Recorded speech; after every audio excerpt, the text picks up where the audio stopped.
Bagaimana kabarnya hari ini? Luar biasa, saya percaya saudara bahwa kita punya Tuhan yang tidak pernah meninggalkan kita. Dia Tuhan yang bertanggung jawab sampai kapanpun.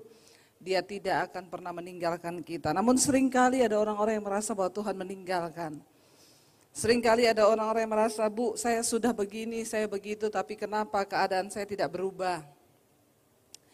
Saudara, ya, mengiring Tuhan itu adalah sama dengan sebuah pertandingan iman. Dan kita ini mau atau tidak, saudara suka atau tidak, saudara dan saya sedang berada di gelanggang pertandingan.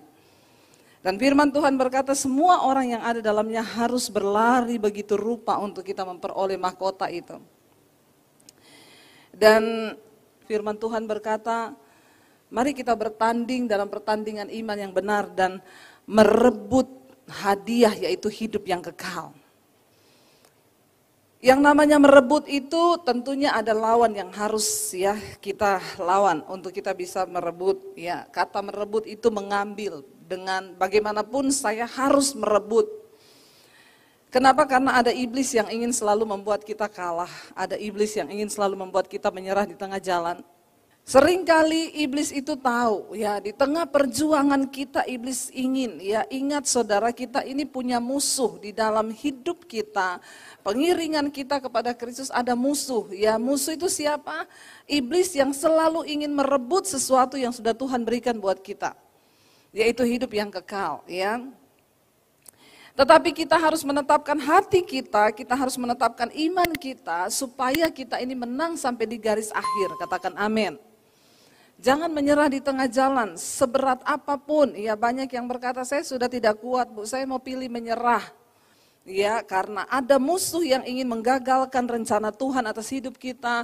Ada musuh yang ingin menghancurkan apa yang sudah Tuhan buat. Sehingga kita sampai di garis akhir itu bisa saja kita kalah. Tapi hari ini kita mau belajar dari firman Tuhan. Saudara ingat yang pertama ya Rasul Paulus mengingatkan kita di dalam Efesus pasal 6 ayat yang ke-12 dia berkata, perjuangan kita ini bukanlah melawan darah dan daging tetapi melawan pemerintah-pemerintah, melawan penguasa-penguasa, melawan penghulu-penghulu dunia yang gelap ini, melawan roh-roh jahat di udara.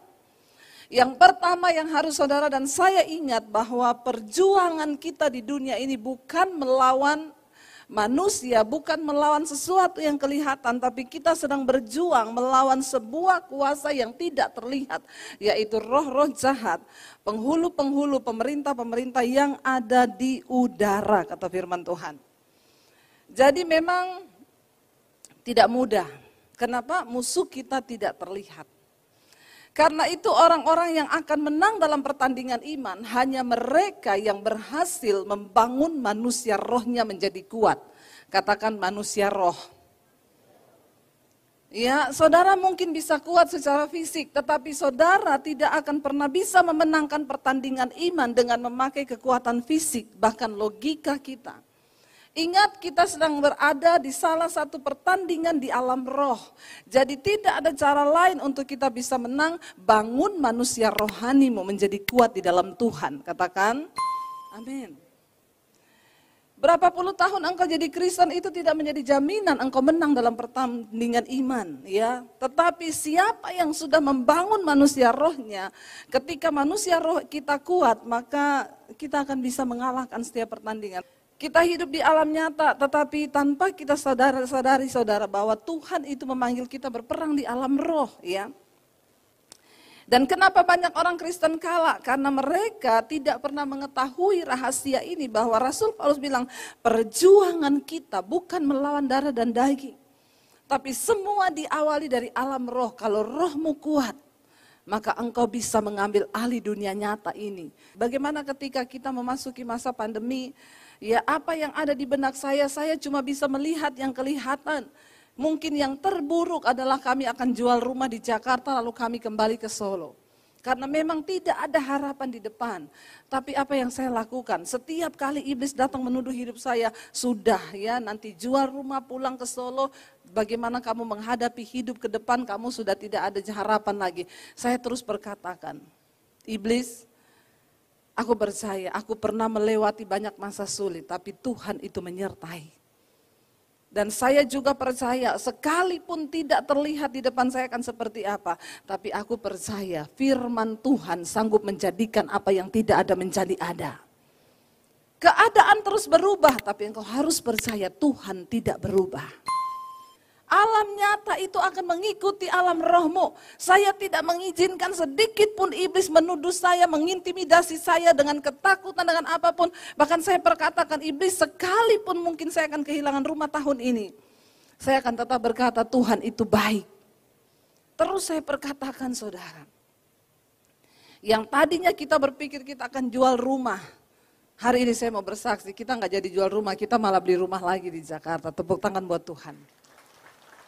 Loh itu ada di benak kita? Nggak ada. Orang yang ada di benak itu kita jual rumah pulang ke Solo di Jakarta. Tapi saya mau bersaksi, ketika engkau bisa menaklukkan alam rohmu, maka engkau juga bisa menaklukkan alam nyata, karena semua dimulai dari alam roh. Waktu manusia rohanimu kuat, engkau bisa mengambil alih seluruh kehidupan jasmanimu saudara. Ini rahasia yang terbesar. Rasul Paulus bilang, ingat, peperangan kita bukan melawan darah dan daging, tapi melawan roh yang ada di udara. Dan iblis itu bekerja dengan cara apa? Melumpuhkan imanmu.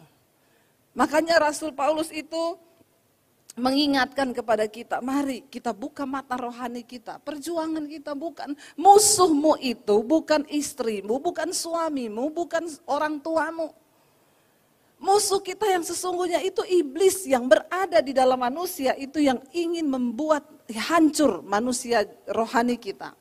Nah ketika kita ini peka saudara, maka kita jangan pernah membiarkan iblis mempermainkan hidup kita. Ayo kita mulai dari rumah tangga, ya hidup rukun bersama suami istri, jangan ribut terus.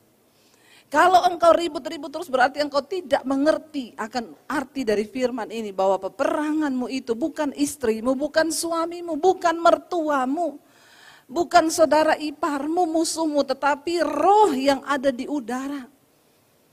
Kalau kita mengerti kebenaran ini, maka tidak akan ada lagi terjadi keributan dalam rumah tangga di mana suami menuduh kamu yang begini-begini, istri menuduh begini-begini. Bagian kita tunduk kepada firman Tuhan. Ketika kita tunduk pada firman, maka Alkitab berkata iblis lari daripadamu. Saya mau bilang saudara, iblis tidak takut kepada orang yang sudah puluhan tahun jadi Kristen. Iblis nggak takut kepada orang yang punya banyak karunia hebat mungkin berdiri di mimbar. Tapi iblis takut kepada orang yang mulai melakukan firman Tuhan. Katakan, ayo bagaimana membangun manusia rohani?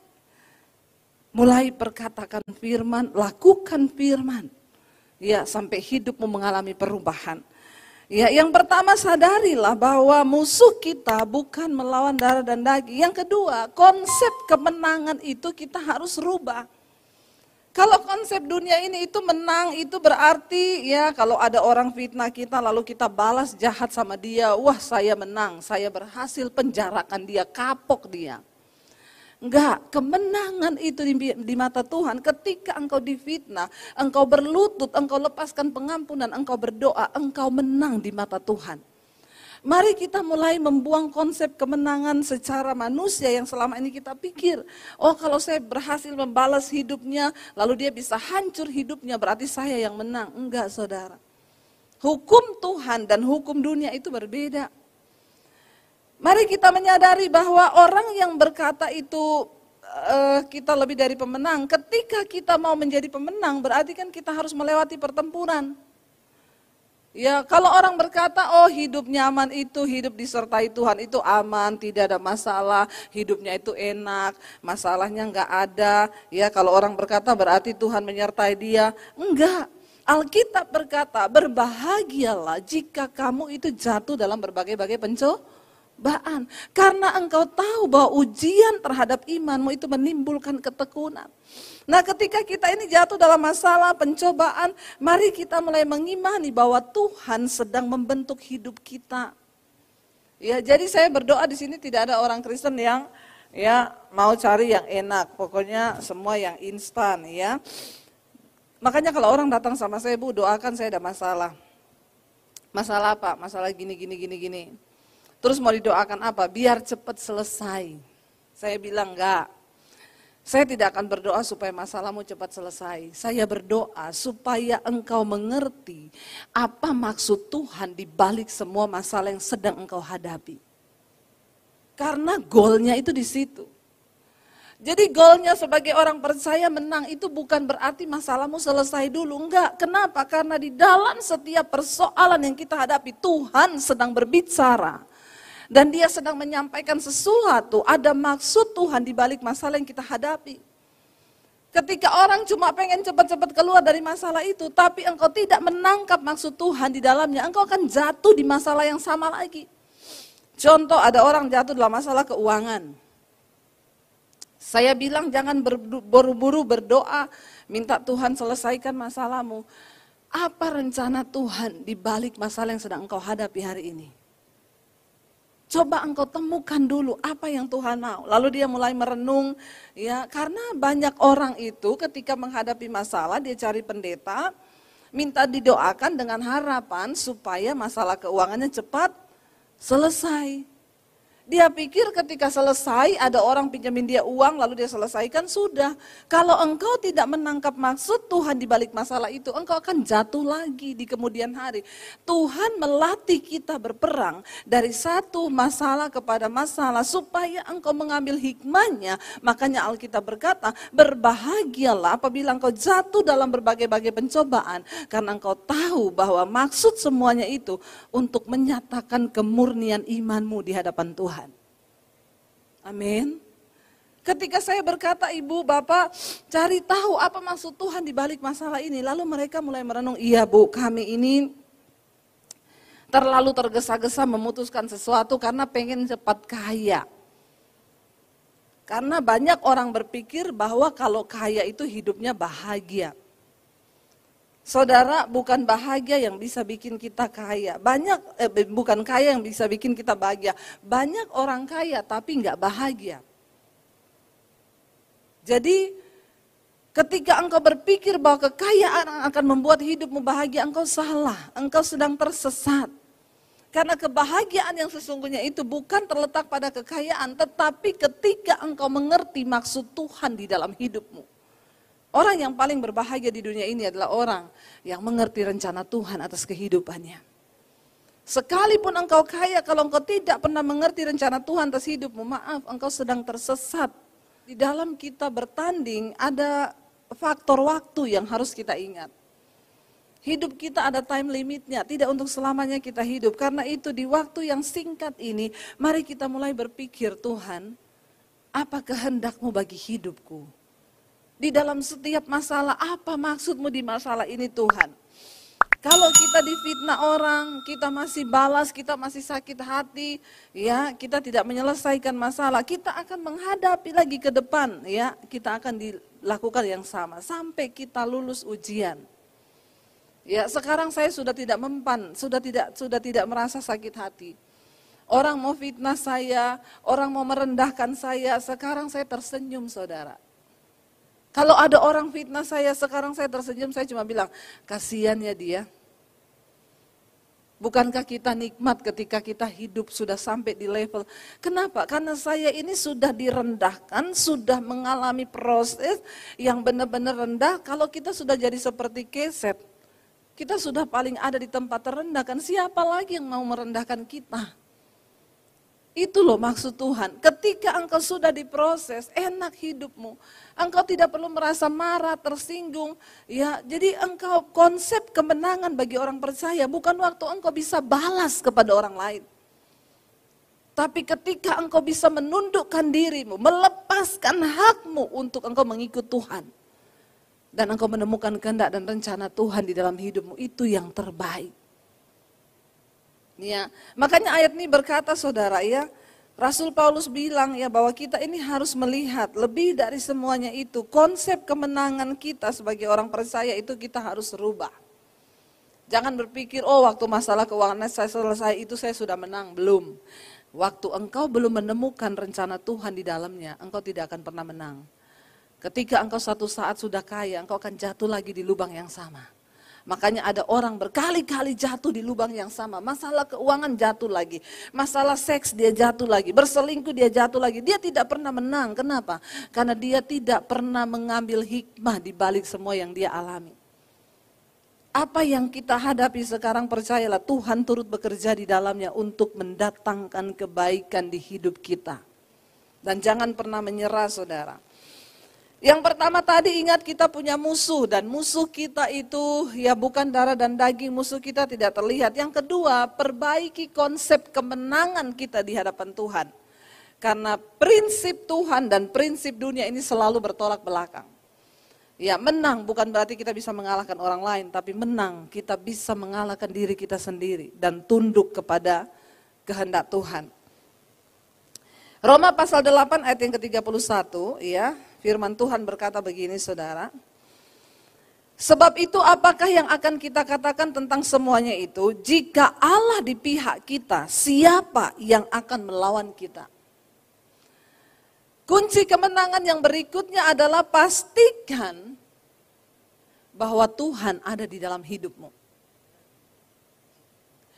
Jika Allah ada di pihak kita, siapakah yang akan melawan kita? Ada begitu banyak orang tidak mengerti akan ayat ini. Jangan cuma memperkatakan firman, tetapi engkau harus menghidupi firman itu. Siapa yang percaya bahwa Allah ada di dalam dirinya, saudara, itu adalah orang-orang yang tahu betul bagaimana cara dia hidup. Bagaimana Tuhan itu bekerja di dalam hidupnya. Kalau kita baca 2 Korintus pasal 13 ayat yang kelima, ya sebaiknya kita melakukan ayat ini. 2 Korintus 13 ayat yang kelima ini penting. Ya, firman Tuhan berkata di sana, 2 Korintus 13 ayat yang kelima, ujilah dirimu sendiri. Apakah kamu tetap tegak di dalam iman? Selidikilah dirimu. Apakah kamu tidak yakin akan dirimu bahwa Kristus Yesus ada di dalam diri kamu? Sebab jika tidak demikian, kamu tidak apa? Tahan uji. Bagaimana kita menjadi orang-orang yang tahan uji? Ayat ini berkata, uji dirimu sendiri. Coba kita merenung sejenak, menguji diri. Apakah engkau yakin engkau hidup di dalam Tuhan? Apakah engkau yakin bahwa Tuhan sungguh-sungguh ada dalam hidupmu? Siapa yang yakin bahwa dia hidup di dalam Tuhan? Artinya apa? Setiap hari kita hidup dalam kebenaran. Yang kita pikirkan adalah rencana Tuhan. Karena banyak orang berkata bahwa dia ada dalam Kristus, tapi sesungguhnya dia tidak pernah hidup bagi Tuhan. Dia hidup bagi dirinya, dia hidup bagi keinginannya, bahkan banyak yang berkata milik Kristus, tetapi mereka hidup bagi kepentingan setan. Siapa hamba Tuhan yang sesungguhnya? Hamba Tuhan adalah orang yang melakukan firman Tuhan. Saya tadi saya tertawa tadi mendengar cerita salah satu pengerja di sini, ya. Saya nggak tahu ini pengalaman di sini atau di mana gitu ya, tapi dia cerita pernah jadi usher. Lalu untuk kursi hamba Tuhan ditulisi, ini kursi khusus hamba Tuhan. Ya, jadi situ kursi khusus hamba Tuhan. Lalu ada jemaat datang duduk, saudara. Lalu dia bilang, maaf Bu, ini ada kursi khusus hamba Tuhan. Jemaatnya bilang, emang saya hamba siapa? Hamba setan. Ya, tapi ini jemaat pinter. Benar itu, kecuali tulisannya itu kursi untuk pengkhotbah. Karena tidak semua jemaat itu kan pengkhotbah ya. Saya bilang ya benar itu jemaat. Siapa hamba Tuhan yang sesungguhnya? Orang yang melakukan kehendak Tuhan, firman Tuhan. Dia disebut hamba Tuhan. Lah kalau nggak jadi hamba Tuhan berarti hamba hamba setan. Di dalam dunia ini kan cuma ada dua, hamba Tuhan sama hamba setan. Benar itu. Itu jemaat pintar itu. Ya, loh emang saya hamba siapa? Saya juga kan termasuk hamba Tuhan. Ya berarti dia berhak duduk di situ. Kecuali dibilang tuh kursi untuk pengkhotbah. Benar itu. Jadi saudara ya, ada begitu banyak orang mengaku Kristus ada dalam dirinya. Tetapi pertanyaan saya, apakah engkau sungguh-sungguh hidup sebagai hamba Tuhan atau cuma ngaku-ngaku? Mumpung masih sekarang, masih ada waktu, Tuhan ingatkan kita, ayo kita bertobat. Jangan sampai Yesus berkata, di kemudian kelak nanti akan terjadi ketika aku datang kembali. Banyak yang datang dan mengaku, Tuhan aku bernubuat demi namamu, aku usir setan demi namamu, aku tiap minggu ke gereja demi namamu. Tuhan bilang, enyah engkau daripadaku. Dan saat itulah kata Yesus, aku akan berterus terang. Mengerikan itu ketika Tuhan bilang, saat itulah aku akan berterus terang. Ternyata selama ini banyak orang yang GR merasa mereka dalam Tuhan. Aku akan berterus terang bahwa aku tidak mengenal engkau pembuat kejahatan. Mari mumpung masih ada waktu kita introspeksi diri. Ayat ini berkata, uji dirimu sendiri. Bagaimana kita bisa menjadi pemenang di hari-hari ini? Uji dirimu, apakah kamu tetap tegak di dalam iman? Ketika tidak ada orang, apakah engkau lebih memilih menonton film porno? Atau engkau tunduk kepada Roh Kudus, ini dosa. Lalu engkau skip semua hal itu? Apa ketika tidak ada orang melihat hidupmu, engkau hidup jujur di hadapan Tuhan? Karena kita tahu bahwa mata Tuhan itu menjelajah ke seluruh bumi, melihat orang baik dan orang jahat. Jangan GR merasa bahwa engkau anak Tuhan, ternyata engkau hidup jauh dari Tuhan. Itu yang paling ya menyedihkan saudara. Kunci dari kekalahan orang Kristen itu apa? Karena mereka tidak hidup dekat dengan Tuhan, melekat kepada Kristus. Selama engkau hidup melekat dengan Kristus, engkau akan memperoleh kekuatan untuk bisa menang, bahkan berperang melawan setan hari-hari ini. Ada begitu banyak orang berkata, Bu, saya enggak bisa, Bu, mengatasi hidup saya ini, saya mau keluar dari dosa ini, tapi saya tidak mampu. Saya bilang, iya, karena kamu mencoba keluar dari dosa dengan kekuatanmu. Lalu apa yang saya harus lakukan, Bu? Dekatkan dirimu pada Tuhan. Saya bersyukur beberapa waktu yang lalu, ada seseorang yang menghubungi saya. Dia bilang, Bu, masih ingat saya dulu seorang pria homo yang pernah konseling dengan ibu. Saya nonton khotbah ibu tentang akibat dosa tersembunyi, lalu saya digerakkan Roh Kudus untuk bikin pengakuan sama ibu. Ibu masih ingat? Iya, saya ingat. Saya waktu itu betapa sulit saya ingin keluar dari dosa itu, Bu. Tapi saya nonton khotbah ibu, saya konseling, dan waktu itu ibu bilang, dekatkan dirimu dengan Tuhan. Siapa bilang homoseksual tidak bisa disembuhkan? Waktu itu saya berkata, bisa. Waktu engkau yakin, engkau diciptakan sebagai seorang laki-laki, maka itu artinya Tuhan memberikan kodrat sempurna atas hidupmu. Engkau itu laki-laki. Amin, di sini yang pria-pria. Ya, engkau diciptakan sebagai pria. Lalu saya waktu itu ajari dia, perkatakan di depan cermin setiap hari, aku laki-laki. Perkatakan itu. Lalu dia bilang kemarin, Bu, puji Tuhan. Sekarang saya sudah melayani. Saya mengerti konsep tentang pelayanan. Kadang kita berpikir melayani itu harus di mimbar. Tapi sekarang, Bu, saya melayani di keluarga saya sendiri. Saya membuka mezbah doa di dalam keluarga saya. Dan puji Tuhan, Bu, saya mulai meninggalkan dunia kesesatan saya itu. Ya, meninggalkan homoseksual. Dan puji Tuhan, Bu, sekarang saya punya pacar wanita, Bu. Dan saya sudah jujur dan terbuka semua sama dia tentang siapa saya. Dan puji Tuhan, Bu, dia mau menerima saya apa adanya. Saya bilang, wow, Tuhan itu dahsyat. Tidak ada perkara yang mustahil bagi Tuhan. Bahkan yang orang bilang tidak mungkin disembuhkan, sebenarnya bukan tidak mungkin, tapi engkau tidak mau disembuhkan Tuhan. Kalau engkau mau berjuang, ya ayat ini berkata, uji dirimu. Apakah benar-benar engkau yakin Tuhan ada di dalam dirimu? Ya, selidikilah dirimu. Apakah kamu tidak yakin akan dirimu bahwa Kristus Yesus ada dalam diri kamu? Sebab jika tidak demikian, kamu tidak tahan uji. Bagaimana kita bisa menang dalam hidup ini? Kamu harus selidiki dirimu loh. Hari ini saya berikan saudara waktu untuk merenung. Tanya sama dirimu, apakah aku ini benar-benar jadi anak Tuhan yang benar hidup melakukan firman?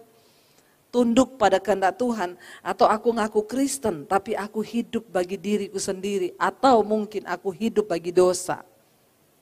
Bertobat saudara. engkau tidak mungkin menang. Engkau cuma akan hidup dalam kepura-puraan dan kemunafikan.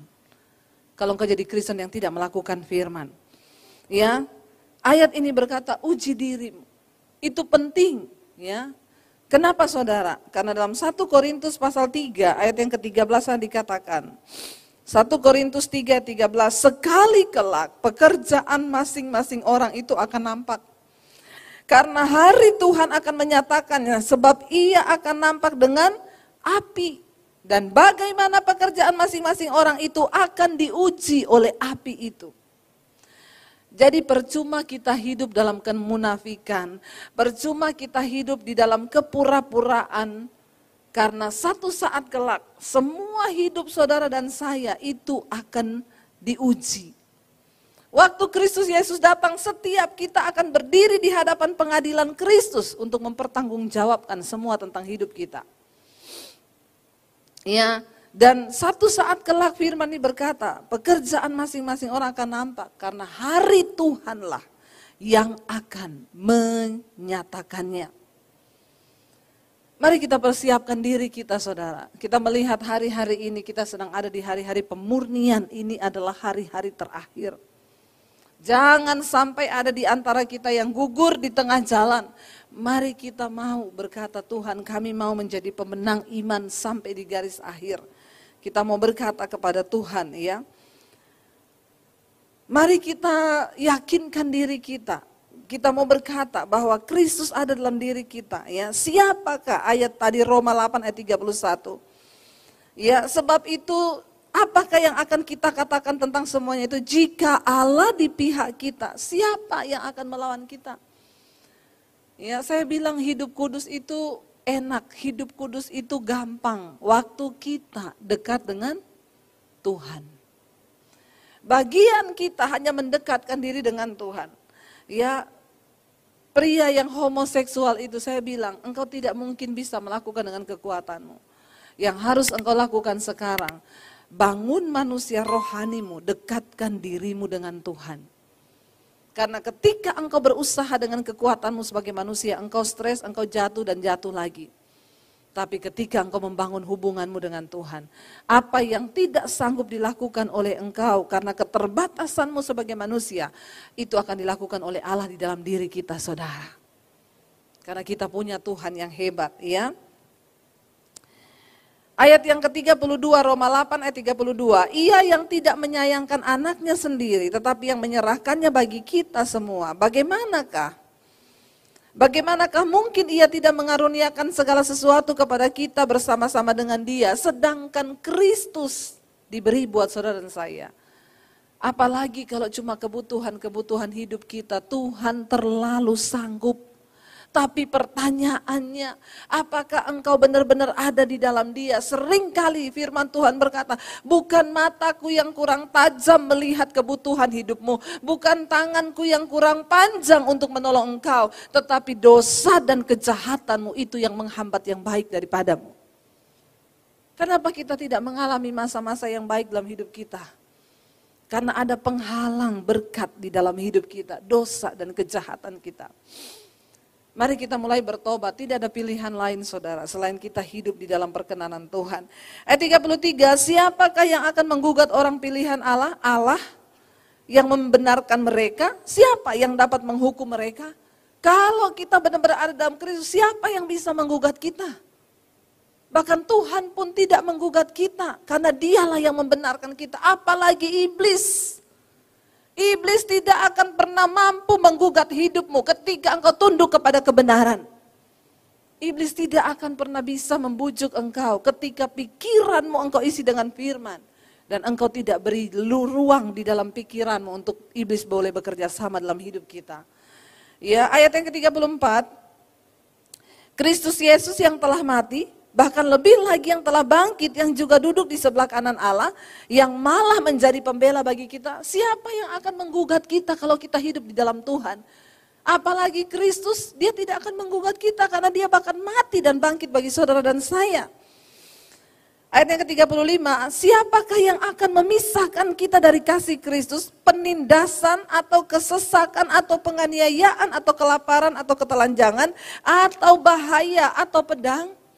Waktu engkau yang itu tadi menguji dirimu, engkau tinggal di dalam Tuhan, engkau melakukan firman, maka ayat ini terjadi dalam hidup kita. Siapa yang bisa pisahkan kita dari Tuhan? Tidak ada satupun kuasa yang bisa pisahkan kita. Ya, apa yang bisa pisahkan kita dari kasih Kristus? Penindasankah? Kesesakankah? Aniayakah? Atau kelaparankah? Atau ketelanjangan? Atau bahaya? Atau pedang? Dengar baik saudara, kita masih akan mengalami banyak masa sulit di depan ini. Dan hanya orang-orang yang hidup melekat dengan Tuhan, merekalah yang akan melihat pembelaan dan penyertaan serta kemenangan demi kemenangan.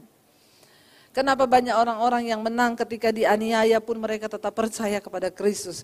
Karena mereka sudah mengalami ini.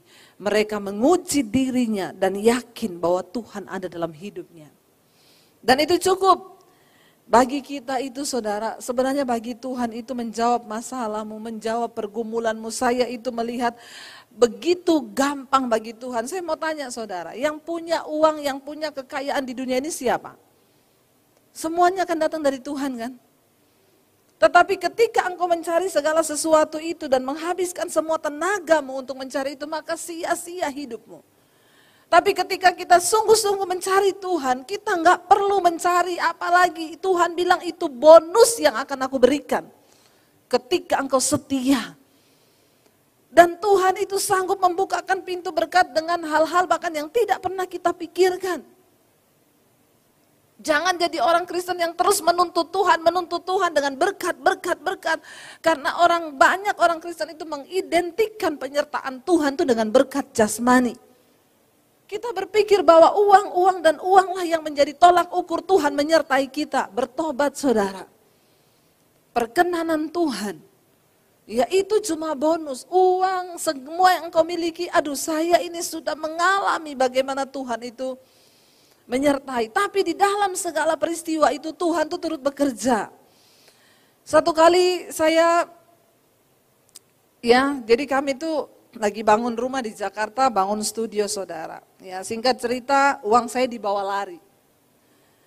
Orangnya kita sudah percaya, orangnya juga anak Tuhan, tapi ternyata waktu saya minta pertanggungan jawab, dia bilang semua nota hilang. Saya hitung-hitung itu selisihnya ratusan juta. Pendeta juga manusia, punya rasa, punya hati, jangan samakan dengan pisau belati. Saya sedih, uang ratusan juta saudara. Saya jengkel, saya marah saudara. Ya saya pahit setiap waktu saya WA orang itu. Mana pertanggungjawabannya, mana nota-notanya, mana. Tanpa saya sadari saya kehilangan damai sejahtera. Lalu satu kali saya nggak bisa berdoa, saya marah tiba-tiba saya tuh bertanya, Tuhan kenapa engkau izinkan ini terjadi? Aku nih hamba Tuhan loh. Lalu saya mulai mendengar Tuhan berbicara. Itu loh, setiap masalah itu pasti ada maksud Tuhan. Saya mendengar Tuhan berbicara begini. Kamu kan sering layani orang yang ditipu. Ada yang nelpon, Bu, saya ditipu orang 5M Bu. Kan kamu gampang ngomong, Pak lupakan. Uang itu bisa dicari. Enggak ada apa-apanya 5M itu bagi Tuhan Pak. Yang penting Bapak punya sikap hati yang benar, lepaskan pengampunan. Jadi Roh Kudus itu berbicara di hati saya, ya seperti mengingatkan saya, bukankah kamu kalau orang datang konseling kamu ngomong begitu? Sekarang kamu mengalaminya, belum M, baru ratusan juta karena memang takaran saya segitu. Ya kalau M nggak tahu bagaimana kali ya. Ya, kan orang itu dicobai kan menurut kekuatan dan ya ininya masing-masing. Lalu malam itu saya gelisah. Tuhan bilang lepaskan pengampunan. Kalau engkau lepaskan pengampunan, maka aku akan memberkati engkau. Saya panas hati saudara. Saya berharap karena itu masih bisa kembali. Amin apa amin? Kita tuh kan kalau ditipu, kita pengen kejar sampai balik kan. Tapi ingat gak saudara, seringkali Tuhan mengajar kita untuk belajar melepaskan hak, merelakan. Kalau kita percaya Tuhan sanggup menggantikan, saya malam itu bergumul, Tuhan bilang lepaskan hakmu. Karena semua aku izinkan. Kamu jangan cuma pinter konseling orang, sekarang kamu harus ngalami. Supaya kamu bisa rasa, waktu kamu suruh orang melepaskan, kamu juga udah tahu rasanya bagaimana. Saya malu saudara. Iya ya, gampang ya kalau ada orang konseling, Bu saya ditipu orang 5M, 10M, lepaskan pengampunan Pak, Allah uang gampang dicari. Padahal waktu saya mengalami, malam itu saya doa, saya bilang, oke Tuhan, aku mau melakukan firman-Mu. Berat, tapi saya mau. Saya WA orangnya, saya bilang, secara manusia saya sangat kecewa sama kamu. Bahkan saya kepahitan. Kepahitannya pakai huruf besar. Kalau ada garis bawah dan warna merah itu bagus ya. Terus ditambah gambar ya marah-marah itu merah. Tetapi saya bilang malam ini Tuhan menegur saya hamba Tuhan, saya tidak boleh kepahitan. Jadi malam ini saya lepaskan pengampunan. Kamu berurusan secara pribadi dengan Tuhan. Tapi satu nasihat saya sebagai hamba Tuhan, bertobat. Kamu bertobat. Supaya hidupmu diberkati Tuhan. Kalau kamu tidak bertobat, maka kamu tidak akan pernah mengalami berkat Tuhan. Uang itu tidak seberapa. Tuhan itu bisa memberkati kalau Tuhan mau. Tapi kalau kamu tidak bertobat, maka berkat Tuhan itu jauh dari hidupmu. Waktu saya sudah lepaskan pengampunan, besoknya masih pengen gini, mana notanya? Ayo, ya. Mau WA, Tuhan bilang, tutup buku. Lupakan. Kadang kita ini bisa mengampuni, tapi melupakan itu belum tentu. Saya mau WA, enggak jadi. Akhirnya saya doa, Tuhan, mampukan saya untuk tidak WA Tuhan. Sudah, kalau saya sudah menyerahkannya ke tangan Tuhan, saya enggak mau WA lagi. Dalam nama Yesus. Itu pergumulan saudara. Setelah saya lepaskan pengampunan, saya melihat Tuhan mulai bekerja.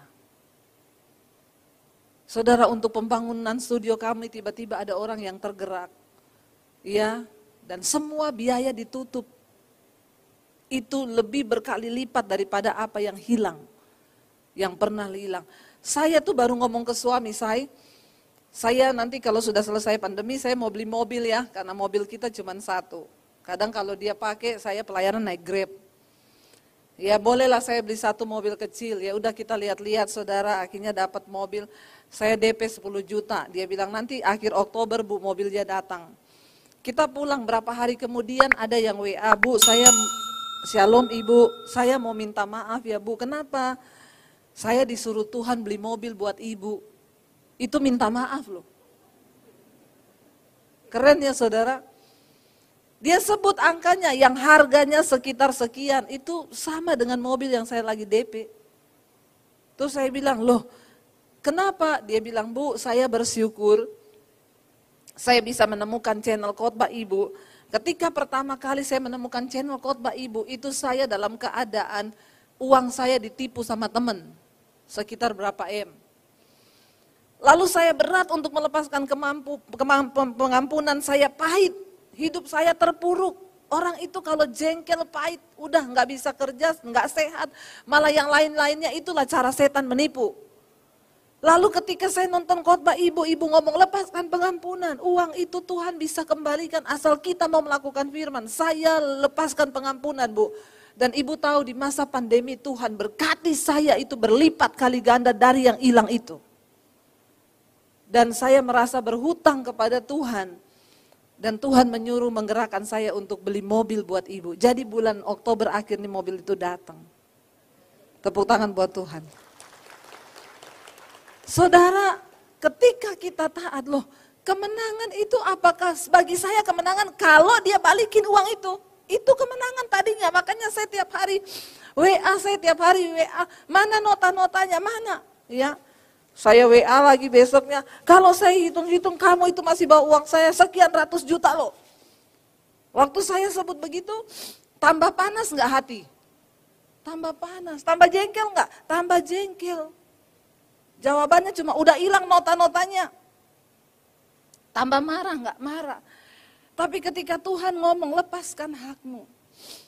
Dan disitulah kemenangan saudara. Coba kalau saya nggak melepaskan hak, saya tidak akan melihat berkat Tuhan itu dicurahkan.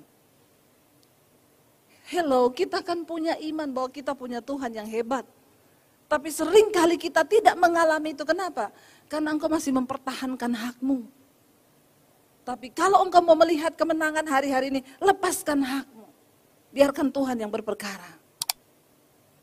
Saya percaya saudara, mengiring Yesus itu tidak mudah. Tapi waktu engkau mau, maka Tuhan akan berikan engkau kemampuan. Mari kita bangkit berdiri bersama.